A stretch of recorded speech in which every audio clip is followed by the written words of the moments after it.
Agora pensa comigo, férias na praia são o quê? Pra relaxar, né? Dar uma curtida. Mas pro Davi Luiz não é bem assim não, viu? Depois que ele voltou a ser chamado pra seleção brasileira, ele treina duro até na folga.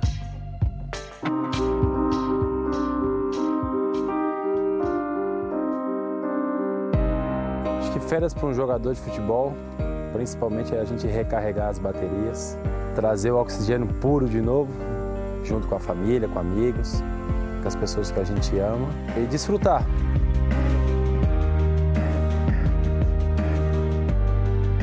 Então eu procuro descansar, estar com os meus, as pessoas que realmente me trazem muita paz, muita tranquilidade.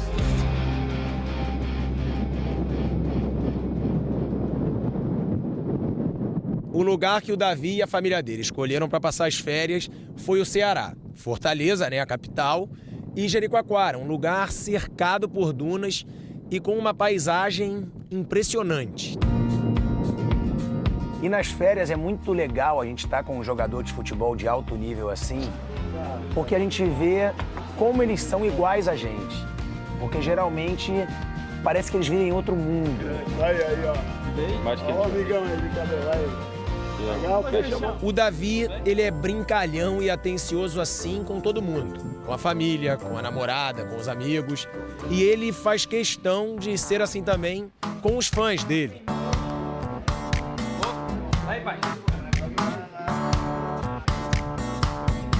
Isso faz parte da nossa profissão. Isso fez parte do meu sonho que hoje eu estou tendo a oportunidade, graças a Deus, de vivê-lo. Um dia eu sonhei em tirar foto, um dia eu sonhei em dar autógrafo, treinava com a minha irmã no papel, lembro até hoje. Bora Vitória, bora Leão da Barra. Aí ó, Vitorinha, saudade, beijando todo mundo. Então eu procuro, assim como comendo, muitas vezes eu já brinquei, tô com a boca cheia, então eu tiro uma foto, vamos, vai. Feijão mesmo, vai botar feijão aí no dente também. Então, para brincar que também são coisas normais. Quem nunca tirou uma foto feia, quem nunca tirou uma foto com algo no dente.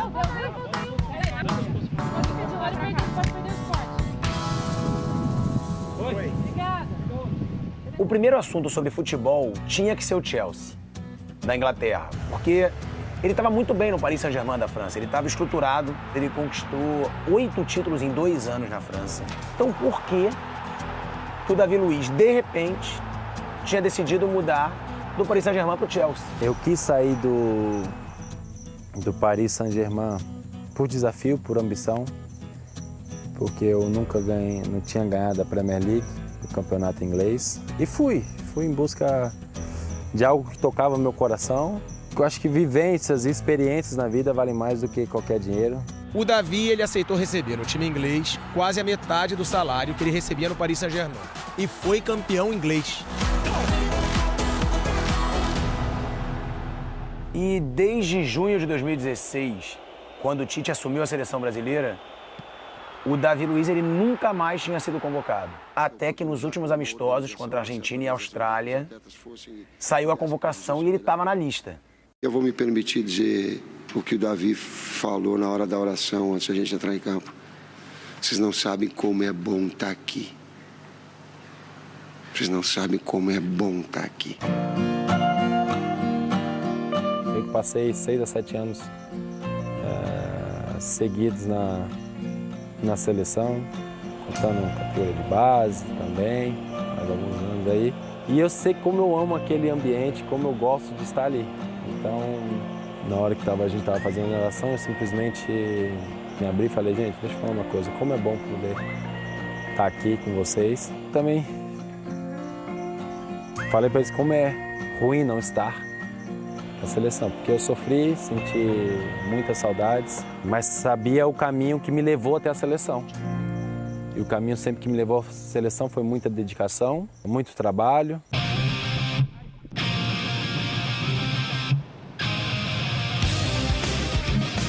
Ele tem um pouco menos de um mês para descansar. E nem nesse período ele pode ter 100% de descanso. No final do dia ou no início do dia, ele tinha que tirar ali 1 hora, 1h30 de preparação física. Agora que o Davi Luiz já esteve com o Tite na seleção, ele não quer perder a oportunidade de continuar ali. Acho que ser Treinador da Seleção Brasileira é um dos cargos mais importantes do nosso país. E hoje eu estou feliz que um dos cargos mais importantes do nosso país está sendo ocupado com uma pessoa que se preparou. E eu tenho hoje também como exemplo, eu que quero ser treinador no futuro, a forma de gerir psicológico, lidar com o ser humano não é fácil. Ele tem tido a sensibilidade, a inteligência de estar gerindo da melhor maneira possível aquele que um ambiente de seleção que os jogadores precisam. A gente sabia, eu e o Marcelo Bastos, o repórter cinematográfico, que o momento mais delicado ia ser quando o assunto fosse a Copa de 2014. Aquele 7-1. Virou passeio!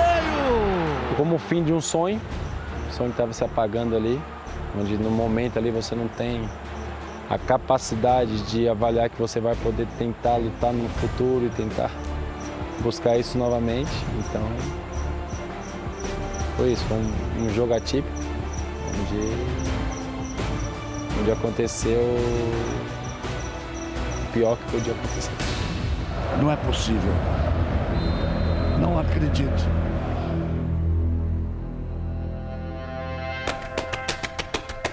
O que se aprende, Davi, numa derrota como aquela para a Alemanha por 7-1? Acho que a vida nos ensina muita coisa. E aquela tarde nos ensinou muito.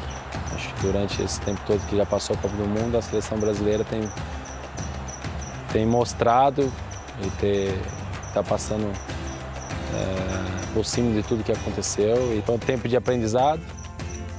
E agora é tempo também de preparação em busca desse sonho que é o sonho de todos. No fim desse período de 4 dias, ali, de forma integral com o Davi, ficou claro que para ele 2014 ficou para trás. E o caminho que está começando a ser traçado agora, nessas férias, aponta para um outro destino, para a Rússia, em 2018.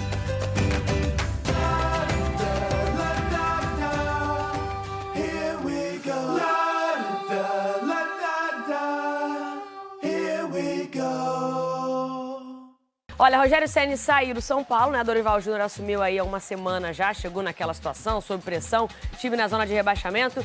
E o Esporte Espetacular acompanhou todos os dias dessa mudança. Apresentação, risos, jogo, aplausos, vaias, viagem. A primeira semana do novo treinador do São Paulo foi bem movimentada. E a tua semana, como foi? Passou rápido? Foi longa? Foi divertida? Olha, aqui no São Paulo, a semana do Dorival Júnior, que substituiu o Rogério Ceni, foi de muito trabalho. Dorival foi apresentado na segunda-feira. Chegou cheio de moral e de responsabilidade. Qualidades de caráter, de experiência para dar ao São Paulo aquilo que faz parte da nossa expectativa. Dorival assumiu o clube numa situação pouco comum para a grandeza do São Paulo, a zona do rebaixamento. Por isso, o tom da primeira conversa do técnico com o grupo foi para levantar o ânimo. Primeiro é tentar um resgate emocional da equipe. Eu acho que esse daí é o principal ponto. Cada clube que você chegue, ele lhe apresenta uma característica um pouco diferente.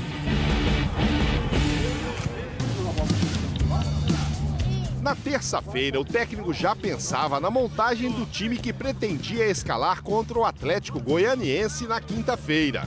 Colocou o Cueva e o Wellington Nem entre os titulares.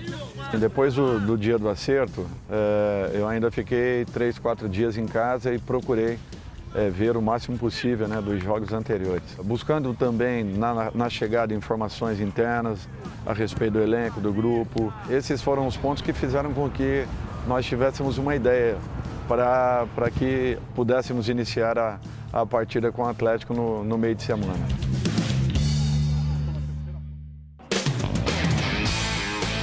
No dia seguinte, Dorival confirmou as mudanças para a estreia. Pelo sorriso dos jogadores nos treinos, o ambiente parecia estar mais leve depois da chegada do novo técnico. Ele chegou com um espírito novo, chegou aqui para agregar, para melhorar um pouco da nossa formação tática, do nosso elenco. Enfim, chegou o dia da estreia. Antes da partida contra o Atlético Goianiense, o torcedor mostrou apoio a Dorival Júnior. O início é assim. Vamos ver aí a sequência. Eu espero poder retribuir essa confiança. Cueva na bola, direto pro gol, na trave, na volta, tirou, balançou. Apesar de estar 2 vezes à frente no placar, Que golaço! A sobra do meio de calcanhar. O time novamente decepcionou a torcida. Empate em 2-2 com o lanterna do Brasileiro. Uma outra de repente vai acontecer, até pela sequência. Eu sei que o torcedor está impaciente, eu sei que o torcedor está necessitado de uma vitória, de um grande resultado, eu entendo tudo isso, mas eu vi coisas muito boas no São Paulo.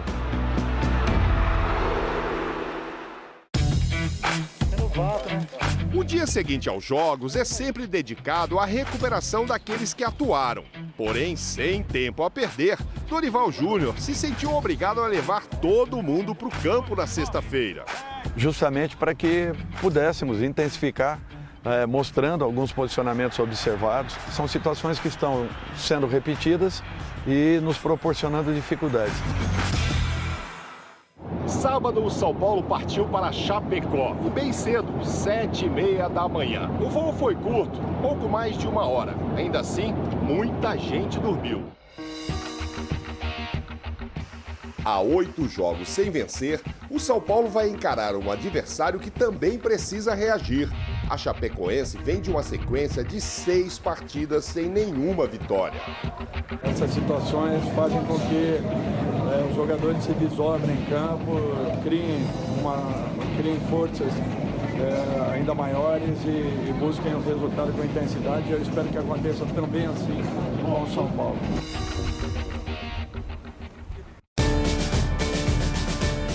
Finalmente chegou o domingo, mas nada de descanso. Daqui a pouco tem São Paulo e Chapecoense na Arena Condá.